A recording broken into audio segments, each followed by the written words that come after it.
Managing Director, thank you so much for joining CNBC. You have an update for us on Zambia's debt restructuring. We are working very hard to get all creditors of Zambia to agree on the parameters of debt restructurings that are defined by our debt sustainability analysis. And we are making progress, but we are also placing the issue of debt restructuring on sounder footing overall.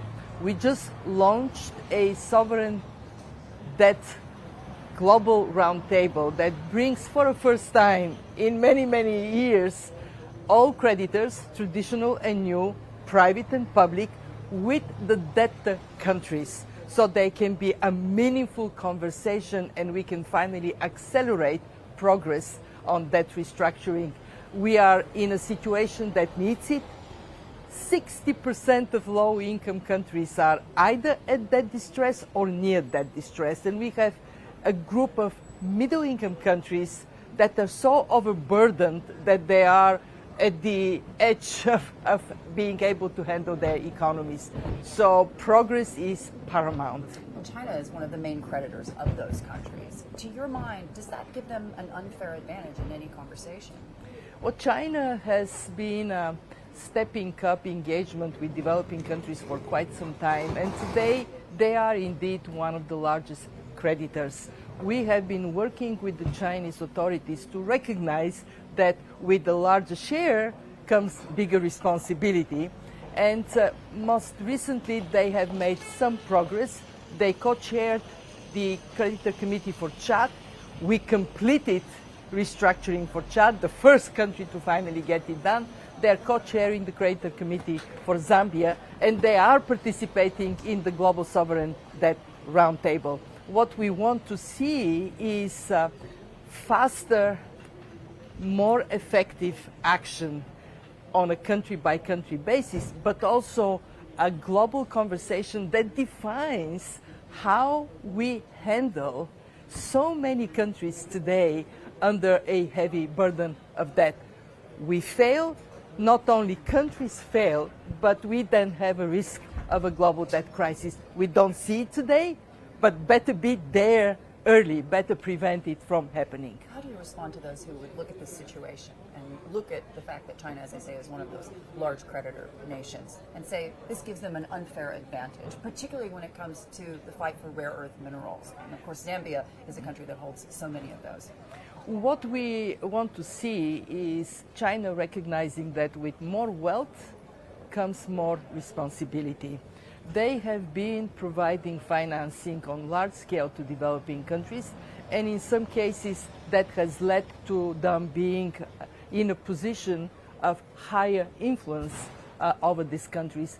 But what I'm very pleased to see today is that more and more countries that are rich of minerals are saying, we want to be open for business for everyone. We recognize that competition is one that works for us, and Zambia is a great case. Zambia has now a president and a government that are very prudent in saying equal treatment for everyone, and that applies to also how they approach their creditors, including China. Since we spoke just a few days ago about the situation in Ukraine, the IMF and Ukraine have come to a new set of agreements. How quickly, in your mind, are we going to see a full-fledged IMF program for that country? I am very pleased with the outcome of this 4 months of intensive engagement with Ukrainian authorities that led to the completion of the review of our program with very high marks. What we have addressed are issues of great importance for Ukraine: fiscal policy, governance, anti-corruption, the performance of the financial sector. This excellent outcome paves the way for the fund to work towards a full-fledged program with Ukraine. And I can say responsibly that Ukraine does need the IMF at this very critical time. Why? Because financial needs are significant. We put them somewhere between $40 and $48 billion for this year. And two, because the country does need the policy support that the IMF provides. To run a war economy is not a trivial matter. And our staff from day one from the 24th of February, has been engaged to provide advice to the Ukrainian authorities how to move towards protecting the economy at the time of war. It is now a functioning economy. We are seeing this year the prospect of growth resuming in Ukraine after the country's GDP shrunk by 30% last year. This is the outcome of very committed economic team. The central bank, the Ministry of Finance, these are remarkable people working in these institutions. So how quickly are we going to see that? We are going to be moving very fast. What are we talking we are talking about we are not talking about a long period of time. Why? Because the foundation is built through this 4 months of intensive engagement. Speed is of the essence. We will be coming to a conclusion not too far into the future. I cannot say any more today, but I know that time is not Ukraine's friend in these extraordinary conditions of war. We talk about a number of weeks, not a very long period of time. And that would seem to assume that the IMF believes that putting a program in place during a time of war, that the victory is on the horizon. What it says is that we have a country where institutions work, where pensions are paid, where social services are in place, where the government is keenly interested to continue to reform even when bombs are falling. This institutional strength comes from two sources. One, the decades of engagement we have had with Ukraine. Two, the determination of the Ukrainian people.